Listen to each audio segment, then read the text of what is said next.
Look, we are throwing you straight into the deep end today because I need you to just forget literally everything you thought you knew about the balance of power in Formula One. Oh, absolutely. Because usually, right, when a new set of regulations drops, you expect, a reshuffle. Maybe a midfield team nails the floor design, they jump up a spot, or a top team drops a tenth or two.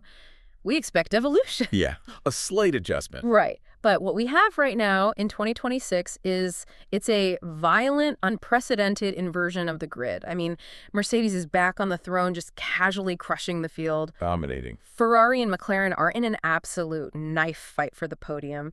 And then, and this is the crazy part, Red Bull, the absolute titans of the last half-decade, they are drowning. They're actively sinking into the midfield. It's crazy. But, the biggest shockwave isn't even the telemetry. It's that four-time world champion Max Verstappen is right now tracked behind an Alpine. Yeah. His battery is draining on the straights, and he is openly threatening to pull the ripcord on his entire F1 career. It is, it's a staggering reversal. And I think to understand the sheer panic inside Milton Keynes right now, we have to look at the brutal reality of these new 50-50 hybrid engine regulations. Let's get into it. Because the FIA designed this formula, right? Half internal combustion, half electrical deployment. And the goal was to level the playing field. They wanted teams to completely rethink power delivery. Right.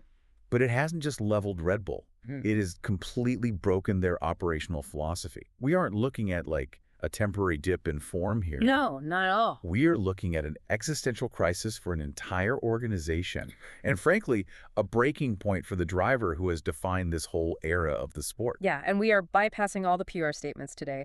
Our mission for this deep dive is to take you deep inside that really toxic atmosphere brewing at Red Bull. Ooh, it's bad in there. We need to dissect this explosive cocktail of, massive performance deficits, hidden contract loopholes, and just cutthroat paddock politics. To answer the big question. Exactly. Is Max Verstappen actually going to walk away from the pinnacle of motorsport? Or, and hear me out, is this just the most masterful, aggressive political power play we've seen in years? It's a massive question. Yeah. But to get there, we really have to start with the raw on-track reality. Yeah, let's look at the grid. Mercedes is sitting first and second. And get this, Antonelli is actually leading Russell by 9 points. Which is wild. Right. Ferrari has Leclerc and Hamilton locked in third and fourth. McLaren has Norris and Piastri in fifth and sixth. You literally have to scroll past an Alpine to even find a Red Bull on the timing sheets. And that is the paradigm shift. Yeah. The top 6 spots, like the noble zone of the grid, they're completely locked out by 3 teams who just nailed the 2026 brief. Yeah. And then you look at Red Bull. You have Verstappen, Lawson, Lindblad, and Hadjar, and they're fighting for scraps with Ollie Bierman and Pierre Gasly. Unbelievable. The RB22, powered by this new Ford partnership, is a technical nightmare. Look, driving this car, it sounds like trying to run a marathon, but every single mile you have to stop and manually crank your own heart just to keep the blood flowing. That is literally the perfect way to visualize the mechanical failure happening on track right now. It's brutal. Because think about the mechanics of the 50-50 split, right? Yeah. You are heavily reliant on recovering kinetic energy under braking and thermal energy from the exhaust just to keep that battery charged. Oh, you need that deployment. Exactly. And Isaac Hadjar laid out the nightmare scenario after Japan. He had a brilliant launch. He was battling Gasly, and then he ran out of electrical energy before even hitting the main straight. Wow. The deployment just died. He had nothing. He was a sitting duck. I mean, the internal chatter was that he was just getting swallowed up by the pack lap after lap. Because the deficit creates this compounding failure loop. Okay, break that down for us. Sure. So when Red Bull was dominating, they operated in clean air, they dictated the pace, they managed their tires, they ran their optimal harvesting profiles. It was easy. Right, out front by 20 seconds. Exactly. But now they're stuck in dirty air. And let's look at why that matters for the engine. When you're following another car in a turbulent wake, you lose aerodynamic grip. Yep. You start sliding through the corners. And if the car is sliding, the traction control systems have to intervene, which immediately disrupts your ability to harvest kinetic energy smoothly. Oh, man. So it's a chain reaction. Completely. So you arrive at the straight with a totally depleted battery, the electrical deployment cuts out, and the guy behind you just breezes past. Managing a highly complex, failing battery system while fighting through the turbulent wake of midfield cars, it just completely destroys a team's operational rhythm. It does. And look, Laurent Mekies has been incredibly blunt about this internally. He admitted he actually feels bad for the drivers. Yeah, you don't hear that often. No. He confessed they are a full second behind Mercedes and half a second behind Ferrari. But I'm struggling to wrap my head around this, to be honest. How they fell so far. Yeah. Red Bull built the most dominant car in history just 3 years ago. How does an engineering team with that kind of legacy find themselves a full second off the pace? Like, is this just a painful adjustment to the Ford power unit, or is the core philosophy of the RB22 fundamentally broken? Well, all the indicators point to a severe correlation failure, which honestly is the most terrifying phrase for an F1 aerodynamicist. Oh, absolutely. Mekies noted that they actually took a step backward in China. They lost performance at specific speeds and cornering conditions compared to what their wind tunnel data promised. Ouch. And when we talk about correlation failure, we mean the simulated data from the factory just does not match the physical reality of the asphalt. The ultimate nightmare. Right. The 2026 cars have these highly complex active aero components interacting with a totally new power delivery curve. So if your wind tunnel says, hey, a floor update will give you 0.2 of a second, Right. but you put it on the track and the car starts bouncing or bleeding energy, you're basically developing the car blindfolded. Miki says they are hoping for upgrades in Miami, but he openly admits there is no magic bullet here. Which means they have to engineer their way out of a hole while the dirt is still literally caving in on them. Yeah. Look. And that brings us to the psychological fallout. Because a car that doesn't correlate doesn't just cost you constructors points, you know? It actively destroys the motivation of a generational talent. Oh, for sure. Max is going crazy. Max Verstappen is operating with sheer, unfiltered disgust right now. After Japan, he looked the Paddock dead in the eye and called the current 2026 regulations the opposite of driving. The tone shift is profound. No. I mean, we are used to Max being blunt. We know he complains. Right. But this is a deep existential exhaustion. He's making it very clear that he tries to convince himself every single morning to be motivated.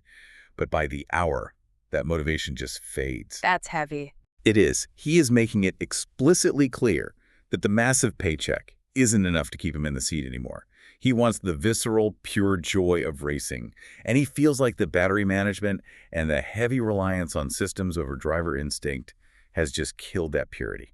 Look, I gotta push back on Max's narrative here just a bit. Go for it. Is he actually hating the core essence of the sport now, or is he just allergic to losing? Well, Because let's be real, we didn't hear a single philosophical complaint about the, quote, essence of racing or the purity of the sport when he was cruising to victory by 20 seconds a lap with his elbow resting on the side pod. True.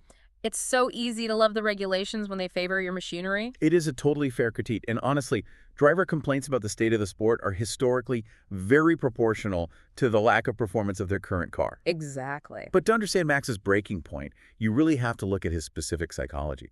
This is a hyper-competitive driver who has known nothing but absolute crushing dominance since 2021. Right, he's a killer. His entire racing DNA is hardwired to dictate terms. So for a driver of his caliber, having to constantly look down at his steering wheel dash to manage a failing battery lifting and coasting hundreds of meters before braking zone just to defend 7th place against an Alpine, I mean, it violates his very nature as a racer. He said it himself. It doesn't come naturally. And he isn't just complaining to Ven either. He has leverage, like the absolute heaviest leverage possible. Keep it untracked. Yes. Max is technically locked into a contract with Red Bull until 2028.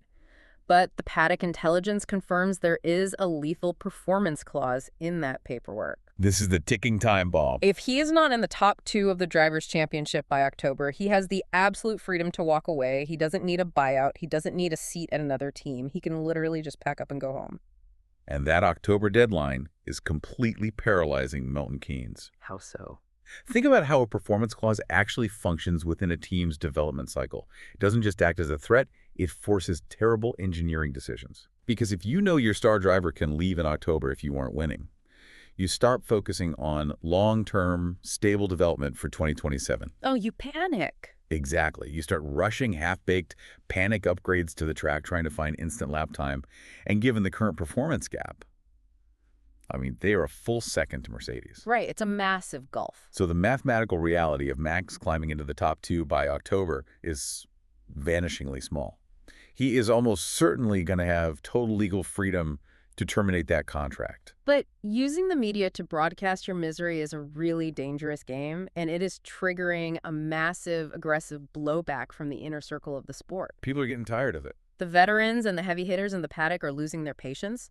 The brutal consensus floating around the garages is essentially either leave or stop talking about it. Yeah, there are some highly respected paddock veterans who are bringing that sentiment violently to the surface. They're not holding back. They're saying Max's attitude is becoming boring and that he is actively damaging the sport's image while still competing in it. But the real devastation came from the historical comparison that's going around. They're contrasting Max directly with Michael Schumacher. Oh, wow. In Formula One culture, invoking Schumacher to critique a current champion, that is heavy artillery. It's the heaviest because it targets the core concept of leadership. The point being made is that even in Ferrari's absolute darkest, most uncompetitive days, think the mid-90s, before the dominance or, the tire struggles of 2005. Yeah, when they couldn't buy a win. Right. Schumacher never publicly dragged Maranello or the sport through the mud. The dynamic was clear. Schumacher would slam his fists on the table behind closed doors. Right, he'd be ruthless internally. He would hold the engineers totally accountable in private. But the moment he stepped into the paddock in front of the microphones, he smiled, he took the pressure on his own shoulders, and he protected the brand. And Max is doing the exact opposite. Exactly. He is using the global media to air out Red Bull's dirty laundry just to force the team's hand. It's a massive risk to his own standing. It's like a rock star complaining that the arena's acoustics are terrible, but only bringing it up after the crowd has stopped cheering for him. That's a great way to put it. It completely changes how the audience and the paddock perceives you. So what happens if he pushes it too far? Like, is he risking his legacy by constantly trashing the series that made him a global icon? Well, he is testing the absolute limits of his own indispensability. And the ruthless truth of the Formula One machine is that it waits for absolutely no one. Yep. No driver, not even a four-time world champion, is bigger than the championship itself. Look at the history. Fangio retired, Jim Clark tragically passed, Niki Lauda famously walked away mid-practice in 1979 because he was just bored of driving in circles. Prost took a sabbatical. Exactly. Yeah. Senna died, Schumacher retired, Alonso left to race Indy and Le Mans. And through every single one of those departures, the sport didn't just survive, it expanded. It just keeps rolling. The reality check here is stark. If Max walks away tomorrow, there's a massive line of hungry, ruthless young drivers. Oh, absolutely. Antonelli, Behrman, Lindblad. They would gladly strap into that Red Bull for a fraction of Max's salary, and I promise you, they won't complain to the media about the battery management. Which brings us to the ultimate strategic problem for Max. If he pushes his chips to the center of the table, exercises that October exit clause, and pulls the ripcord, where exactly does he land? Yeah, that's the multi-million-dollar question. Because the ultimate safety net he thought he had might have just completely vanished. We have to talk about Mercedes. Oh, this is the most fascinating paddock politics subplot of the entire year. Because last season, it was treated as an inevitability that Toto Wolff was keeping a seat warm for Max. Yeah, the narrative was that Toto was just waiting for Red Bull to implode. Right. But today, Toto Wolff made it unequivocally clear behind closed doors, and in the paddock, he has firmly, publicly shut that door. He pointed out that Mercedes locked in Antonelli and Russell on multi-year deals last October. Yeah, the message coming out of Stuttgart is, there is not a single reason why we should even consider a change in the driver lineup. They feel both drivers are delivering incredible results. And if you strip away all the media hype, right, and look at the team management perspective, Toto is operating with cold, hard logic here. Oh, absolutely. Why would you introduce a live grenade into a team that is currently dominating the new regulations? You wouldn't. You have George Russell, a proven race winner, performing at his absolute peak. And you have Kimi Antonelli, a prodigy that Toto has personally mentored and invested millions into, who is already leading the championship. Right, he's the future. If Toto brings Max into that environment, he has to fire one of them. Firing Russell breaks the developmental backbone of the team. Firing Antonelli means abandoning your entire long-term succession plan. Not to mention the drama. Exactly. Bringing Max in means bringing the notoriously aggressive Verstappen entourage into what is right now a very harmonious garage. Toto simply doesn't need Max to win right now. He has the best 50-50 powertrain on the grid. I hear the logic, I really do, but I gotta play devil's advocate here. Yeah. Toto Wolff is a shark. Are we really supposed to believe he wouldn't blow up his own lineup for Max Verstappen? Because if you are Toto, the only thing scarier than managing Max is having to race against him. Yeah. What if Max takes that October exit clause and walks over to McLaren to pair up with Lando Norris? Or what if Ferrari eventually pairs him with Leclerc? I mean, if Max hits the open market, he is a lethal weapon. Doesn't Toto have to sign him just to keep him out of enemy hands? I mean, that is the exact debate happening in the Mercedes boardroom right now. Yeah. Yes, Max in a rival car is a persistent, terrifying threat, but Toto might be banking on the sheer complexity of these 2026 regulations. How so? Mercedes completely nailed the split between the internal combustion engine and the electrical harvesting. The integration is seamless. If Toto believes that technical advantage is locked in for the next 2 to 3 years because engine development is largely frozen and heavily restricted, Right. he might genuinely feel he doesn't need the best driver in the world to secure the Constructors' Championship. He just needs a dominant car and 2 fast, compliant drivers. Wow. And if Max realizes that a dominating Mercedes seat is no longer waiting for him, that might be the final nail in the coffin for his Formula One motivation. Which perfectly explains why Max's attention is wandering so far from open-wheel racing right now. Oh, totally. He isn't just sitting at home sulking. He is heavily leaning into GT3 racing. He is deeply involved with a Mercedes AMG GT3 team testing at the Nürburgring. Yep. He's sharing the car with elite endurance talent. Guys like Donny Juncadella, Jules Gounon, and Lucas Auer. Like, he isn't just dabbling for PR. He is obsessed with the mechanics of it. GT3 racing represents the ultimate form of escapism for a driver in his position right now. Yeah. Think about it. When you are burned out by the intense politics, the grueling 24-race calendar, the constant media obligations, and a car that bleeds energy on the straights, the purity of GT3 is incredibly alluring. Because it's just driving. Exactly. The cars are slower, yes, but they rely on mechanical grip. They aren't as wildly sensitive to turbulent air. You can follow closely, you can lean on the ABS, you can trade paint without shattering a $1 million front wing. Right. Max has openly stated his ultimate goal is to race at Le Mans. He even floated the idea of teaming up with Fernando Alonso. Which would be insane. It would break the internet. And he pointed out that Alonso is still competing at an elite level at 44, while Max can't even fathom staying in F1 until he's 34. So going from the absolute pinnacle of open-wheel racing to managing and driving in a GT3 endurance team, I mean, is this going to be a temporary sabbatical? Hard to say. Because we saw Alain Prost take 1992 off just to reset, and he came back to win a title in 93. We saw Niki Lauda step away and come back to win. Or is Max looking at a permanent, definitive goodbye? Look, when a driver of that caliber steps completely out of the Formula One pressure cooker, their perspective permanently shifts. Yeah. Sometimes the absence makes them realize they crave the unmatched, violent adrenaline of an F1 car on the limit. They need it back. Right. But other times, they step into a GT3 paddock, they spend a weekend without the toxic politics, they share a car with teammates they actually like, they race purely for the love of the machine, Yeah. and they realize they never ever want to go back to the circus. That makes a lot of sense. For someone like Max, who values the raw, instinctual sensation of driving above all else, finding that joy again in endurance racing might make a return to the highly regulated, battery-saving world of 2026 Formula One completely impossible. Man. So let's step back and look at the sheer scale of the bomb waiting to go off as we head toward the Miami Grand Prix. The tension is at an absolute boiling point. It's explosive. We have a fundamentally broken RB22 that cannot correlate its wind tunnel data to the track. We have a toxic, frustrated environment at Milton Keynes where the team principal is openly admitting they are a second off the pace. Yeah. We have a 4-time world champion holding an October exit clause like a loaded weapon, paralyzing the team's development. The doors at Mercedes appear to be locked from the inside.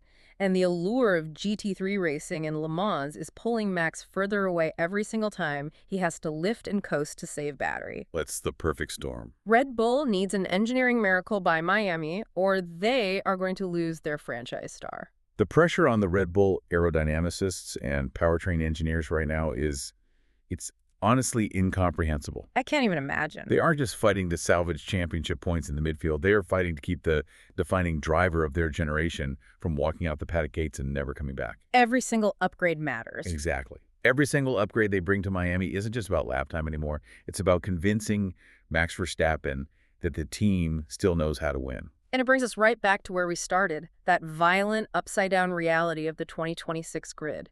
We are watching a motorsport empire crumble in real time. So I want you to think about this as we wrap up this deep dive. Yeah, this is the big one. If Max Verstappen exercises that October exit clause and walks away from Formula One entirely at age 28, not because he lost his nerve and not because he was beaten in equal machinery, but simply because he was fundamentally bored and disgusted by the new regulations, what does that say about the future of Formula One's 2026 vision? Exactly. Will the sport ultimately panic, bend its own rules, and sacrifice its hybrid engineering goals just to keep its biggest star? Or will the F1 machine coldly hold the door open, let the rookies take the wheel, and watch a four-time champion walk away?